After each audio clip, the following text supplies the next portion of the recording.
How the clean agent systems works. Up to this point we have reviewed the main concepts, but how does a clean agent extinguishing system really work? Below we present a scheme that will allow us to simulate the behavior of the clean agent suppression system together with the fire alarm system in a data center. Imagine that the fire started in one of the server cabinets and began to generate smoke. This smoke in the first instance activates only detector 1 in our room. When the detector is activated, an alert is generated in the fire suppression panel, indicating an alarm from point 1 configured as smoke detector 1. At the same time, a signal is sent to the main alarm panel of the building. Strobe horns will automatically activate following a sound pattern and frequency that is generally lower than the normal alarm notification. In this activation, the count for discharging the clean agent will not begin since the two detectors have been configured in a cross zone. The cross zone means that the two smoke detectors are required to be activated for the clean agent discharge signal to be generated. In conclusion, in this scenario of a single detector activation, we will have a warning on the fire suppression panel in the data center, including a regulated notification signal, and in the main panel of the building an activation also. Now, the fire and smoke has increased, activating smoke detector 2. In our panel, alert of the second detector is generated. The notification system through horns and strobes are activated with a more accelerated frequency indicating evacuation.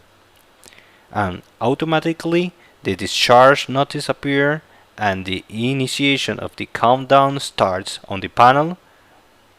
With this activation, an alert is sent to the main panel of the building, which can generate horn and strobe activations in the area near the data center or in the entire complex depending on the requirement of the competent authority. The suppression alarm panel, through relay modules, can close the data center doors, turn on a light warning on the room entrance, and turn off electrical circuits. If an operator is inside or near the room during the countdown, they can check the alarm, and if they consider that a discharge of the clean agent is not warranted or they need more time to evacuate, they have the option of extending the discharge time by pressing the abort button. Pressing it does not deactivate the discharge. Rather, the countdown restarts, and if the button is left pressed, the countdown is paused to allow time for evacuation. Now, if the operator considers the environment to be safe, he can abort the discharge directly at the suppression alarm panel. Now, let's pretend that the staff evacuate and the countdown ends. In this case, the suppression alarm panel, through a change of state of a relay, will activate the electric solenoid valve connected to the cylinder. The clean agent is released through the pipes to the nozzles. The cylinder discharge time ranges between 6 to 10 seconds.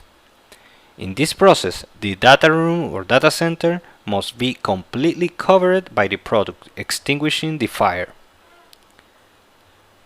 We have a second discharge option through the pull station. When this device is activated by an operator, the suppression panel generates an alarm, activating the horn and strobe lights. An evacuation signal is also sent to the main panel of the building, and the clean agent is automatically discharged without a countdown. On the right, we see what is known as a pressure switch. As previously reviewed, cylinders must have a constant pressure to achieve adequate discharge. If this pressure drops, the cylinder is considered inappropriate to achieve total floating and it is necessary to refill it. The pressure switch acts when it perceives a decrease in pressure in the cylinder. This causes a supervisory signal on the suppression alarm panel indicating low pressure on the screen.